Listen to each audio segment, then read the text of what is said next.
Friends, पिछले 2 trading session में हमने शानदार रिकवरी देखी, यानी निचले लेवल से सेंसेक्स में 1000 पॉइंट की अच्छी खासी हमने तेजी देख ली है। लेकिन क्या ये बाउंस बैक ऐसे ही जारी रहने वाला है या फिर बाजार में और बड़ी गिरावट होने वाली है?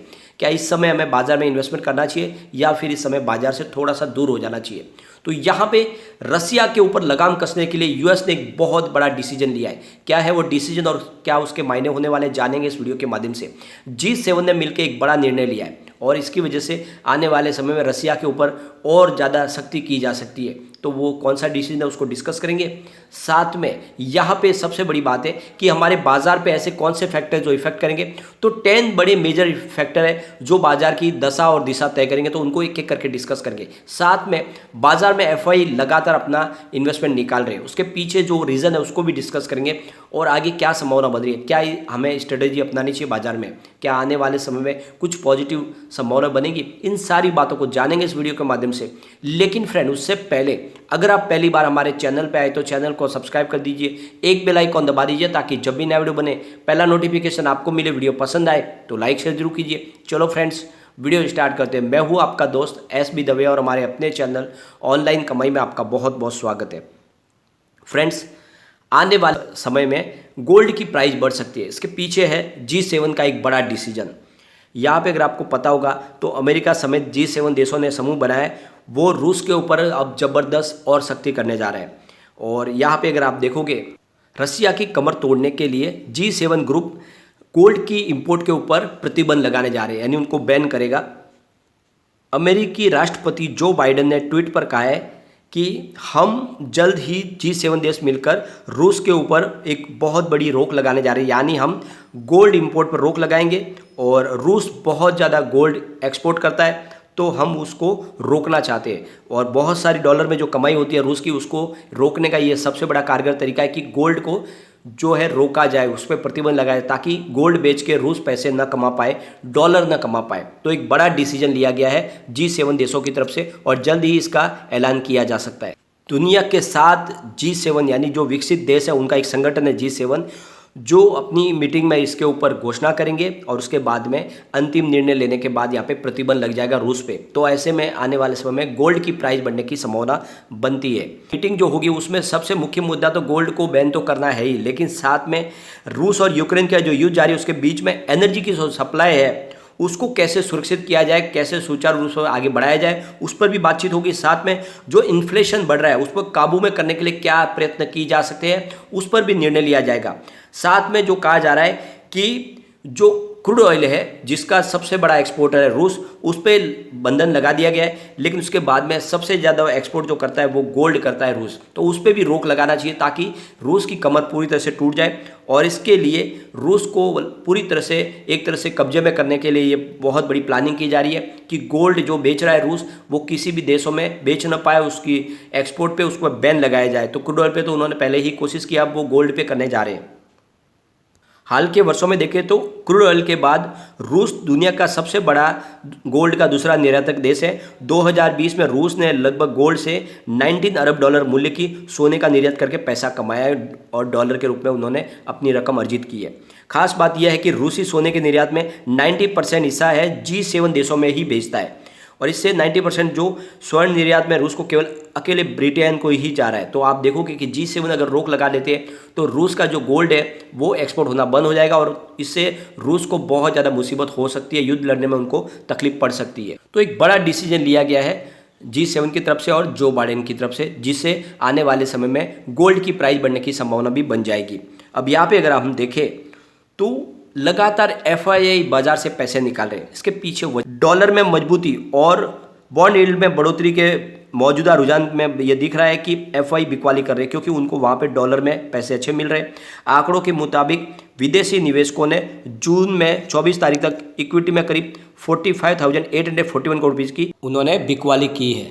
और यहाँ पे अगर आप देखोगे तो लगातार वो पैसा है जो बाजार से निकाल रहे हैं। में आरबीआई की तरफ से जो सख्त निर्णय ले जा रहे हैं उसका भी असर देखने को मिल रहा है। साथ में जो कमोडिटी की जो प्राइस है जिसमें बढ़त देखने को मिला उसकी वजह से भी यहाँ पे एफआई का रुझान है जो बाजार की तरफ से कुछ कम हुआ है। और दूसरी तरफ जो सबसे बड़ा रीजन है, मॉर्निंग स्टार इंडिया के associate director manager research Himanshu Srivastava का कहना है कि घरेलू बाजारों से विदेशी निवेशकों की बिकवाली की एक मुख्य वजह है कि वैल्यूशन ज़्यादा है अभी बाजार का, और उनको लगता है कि इसमें और गिरावट होनी चाहिए, और इसीलिए वो लगातार यहाँ से अपना माल जो है बेच के बाहर निकल रहे हैं। एफपीआई भारत के अलावा ताइवान, दक्षिण कोरिया, फिलीपींस, इंडोनेशिया, थाईलैंड जैसे इमर्जिंग मार्केट से भी भारी बिकवाली कर रहे हैं। अब बाजार पे जो इफेक्ट करेंगे वो 10 फैक्टर एक बार हम डिस्कस करेंगे। तो रेलिगियर ब्रोकिंग के वीपी रिसर्च अजित मिश्रा ने कहा कि जून के डेरिवेटिव कॉन्ट्रैक्ट की एक्सपायरी के चलते अगले सप्ताह भारी उतार चढ़ाव देखने को मिल सकता है, और जो इंटरनेशनल रीजन है, साथ में अमेरिका का जो प्रदर्शन है, साथ में क्रूड की प्राइस और मॉनसून, ये सब बाजार के ऊपर इफेक्ट करेंगे। तो अब कौन से वो रीजन है उनको देखें, तो जो सबसे बड़े कि ऑटो सेल्स के आंकड़े आने वाले, उसका असर हमें देखने को मिलेगा, जिसमें आप देखोगे तो Tata Motors, Ashok Leyland, Maruti Suzuki, TVS motor, hero MotoCorp, Bajaj, Mahindra and Mahindra, Eicher, ये सारे अपने ऑटो सेल के आंकड़े दिखाएंगे। उस पर बाजार आगे रिएक्ट कर सकता है। अगर आप देखो तो पिछले 2.5 महीने में ऑटो सेक्टर ने अच्छा प्रदर्शन किया है, करीब 23% की अच्छी बढ़त हमने देखी है। क्या वो आगे भी जारी रह सकती है? अब दूसरा जो है मॉनसून के ऊपर है, तो बाजार की नज़र मॉनसून पे रहेगी। आपको पता है कि भारत तो एक कृषि प्रधान देश है, और ऐसे में अगर मॉनसून अच्छा रहता है और बारिश अच्छी होती है तो आने वाले समय में बाजार में तेज़ी की संभावना हमें देखने को मिल सकती है। साथ में जो सबसे बड़ा एक और बड़ा जो बाजार के लिए फैक्टर होगा वो होगा अमेरिकी जीडीपी के आंकड़े, जो 29 जून को जारी होंगे। मंदी की आशंकाओं के बीच में बाजार की नज़र दुनिया की इस बड़ी इकोनॉमी पर रहेगी, कैसे आंकड़े आते हैं। और मई के डाटा के संकेत मिले हैं कि जनवरी मार्च में 2022 में इकोनॉमी में 1.5% की गिरावट दर्ज की गई है, जो अनुमान से ज़्यादा कमज़ोर है। तो जो आंकड़े 29 जून को आएंगे अमेरिका की जीडीपी के, उसका असर भी बाजार पे देखने को मिल सकता है। साथ में है क्रूड ऑयल की प्राइस। क्रूड ऑयल की प्राइस जो लगातार बढ़ रही है, जैसे कि आपको पता ही होगा इंडिया 85% अपना क्रूड ऑयल है वो इंपोर्ट करता है बाहर से, यानी पूरा का पूरा इंडिया डिपेंड है ऑयल के लिए बाहर देशों के ऊपर। और ऐसे में जो क्रूड ऑयल की प्राइस है अगर वो लगातार बढ़ी रही तो इंडिया को बहुत बड़ा इसका फटका लग सकता है, और इस वजह से बाजार पे असर देखने को मिल सकता है। दूसरा एक और बड़ा रीजन रहेगा एफआईआई की सेलिंग। जून में अभी तक उन्होंने करीब 53,600 करोड़ रुपीज़ की बिकवाली कर दी है। अगर पिछले महीने की बात करते हैं, एफआईआई ने करीब 54,300 करोड़ रुपीज़ का माल बेचा है। और यहाँ पे अगर आप देखोगे तो इसके बीच में डीआई ने 42,000 करोड़ रुपीज़ की खरीदारी की है, और पिछले महीने में उन्होंने 51,000 करोड़ रुपीज़ की खरीदारी की है। तो बाजार को संभालने की कोशिश डीआई की तरफ से हो रही है, लेकिन एफआईआई लगातार बिकवाली जारी है। एक्सिस सिक्योरिटीज़ के चीफ इन्वेस्टमेंट ऑफिसर नवीन कुलकर्णी ने कहा है कि एफआईआई की बिकवाली में 2021 और 2020 के मध्य बाद किया गया निवेश साफ हो गया है। इस प्रकार बिकवाली का दबाव कम होने की संभावना है। यदि विदेशी निवेश स्थिर होते हैं तो फिर भारतीय बाजार में सुधार दिख सकता है। यानी उनका कहना है कि जो इन्होंने इन्वेस्टमेंट किया था 21, 22 और 20 के बीच में, वो लगभग उन्होंने बेच दिया है। तो एक तरह से देखें तो आने वाले समय बाजार में रिकवरी की संभावना बन जाएगी। साथ में बाजार के लिए टेक्निकल व्यू की बात करें तो सैमको सिक्योरिटीज़ के हेड यशा साहकार ने कहा है कि कई बड़े ग्लोबल इंडेक्स में वापस ऊपर की तरफ दिखाई दे रहे हैं, यानी बाजार में कुछ रिकवरी दिखाई दे रही है। अगर निफ्टी 15,200 के तात्कालिक सपोर्ट लेवल से नीचे नहीं जाता है तो हमें ट्रेडर्स को न्यूट्रल से लेकर कुछ बुलिश की सलाह देते रहेंगे, और उसमें संभावना पॉजिटिव बन सकती है। तात्कालिक जो रेजिस्टेंस लेवल है वो 15,900 का निकल के आएगा। साथ में 30 जून को मंथली एक्सपायरी देखते हुए सप्ताह के दौरान बाजार में उतार चढ़ाव देखने को मिलेगा। ऑप्शन डाटा से संकेत मिलते हैं कि निफ्टी 15,400 से लेकर 16,000 के ट्रेंड में ट्रेडिंग करते हुए दिखाई दे सकता है। वही हाल के उछाल में लोअर बैंड 15,000 के ऊपर जा रहा है। साथ में बाजार के लिए कॉर्पोरेट एक्शन भी रहेगी, जो पिछले सप्ताह के बाद में शुरू हो जाएगी। आप देखोगे तो काफ़ी कॉर्पोरेट एक्शन होने वाली है, और उसका असर भी बाजार पे देखने को मिलेगा बहुत सारी। अब सबसे बड़ी एक और बड़ी रीजन रहेगी वो आर्थिक आंकड़े। 30 जून को भारत के मई डेफिसिट और इंफ्रास्ट्रक्चर आउटपुट के आंकड़े भी जारी होंगे। वही एक दिन के बाद जून को एफ&डी ग्लोबल मैन्युफैक्चरिंग पीएमआई के डाटा भी जारी होंगे। 1 जुलाई को 24 सप्ताह के लिए विदेशी मुद्रा भंडार की स्थिति पता चलेगी।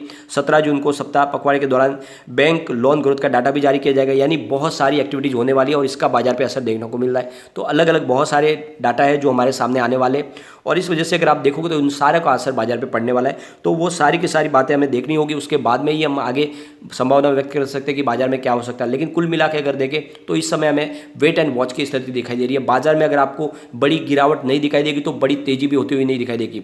सारा का सारा दारोमदार अभी इंटरनेशनल मार्केट और जो हमारे घरेलू आंकड़े निकल कर आएंगे उसके ऊपर डिपेंड करेगा। लेकिन ऐसे में आप क्वालिटी स्टॉक में निवेश जरूर कर सकते हैं, क्योंकि बड़ी गिरावट की संभावना अब नहीं दिखती है। हो सकता है कि थोड़ा सा करेक्शन बाजार में आए। इंटरनेशनल मार्केट भी ग्लोबली अगर आप देखें तो पॉजिटिव ही क्लोज दिए थे, लेकिन कुछ कल के लिए निगेटिव बातें बन सकती है। हो सकता है कि कुछ गिरावट के साथ शुरुआत हो, लेकिन फिर बाजार अच्छा खासा रिकवर भी कर ले। लेकिन इस समय आगे की क्या संभावना बनी, तो हम एक बार निफ्टी के सपोर्ट और लेवल देख लेते हैं। तो यहाँ से और गिरावट होती है तो 15,022 का पहला सपोर्ट है, ये सपोर्ट टूटा तो 14,751 का स्तर देखने को मिलेगा। जो तीसरा सपोर्ट निकल के आ रहा वो 14,319 का पॉजिटिव माहौल बना, तो 15,725 का पहला रेजिस्टेंस है, इसको पार कर लिया तो 16,157 का स्तर देखने को मिलेगा और वहाँ तक पहुँच गया तो फिर 16,428 तक जा सकता है। तो ये हमें ध्यान रखना है। और फिलहाल बाजार में आपको इस समय बड़ी लॉन्ग पोजीशन नहीं बनानी है और ज़्यादा एग्रेसिव खरीदारी नहीं करनी है।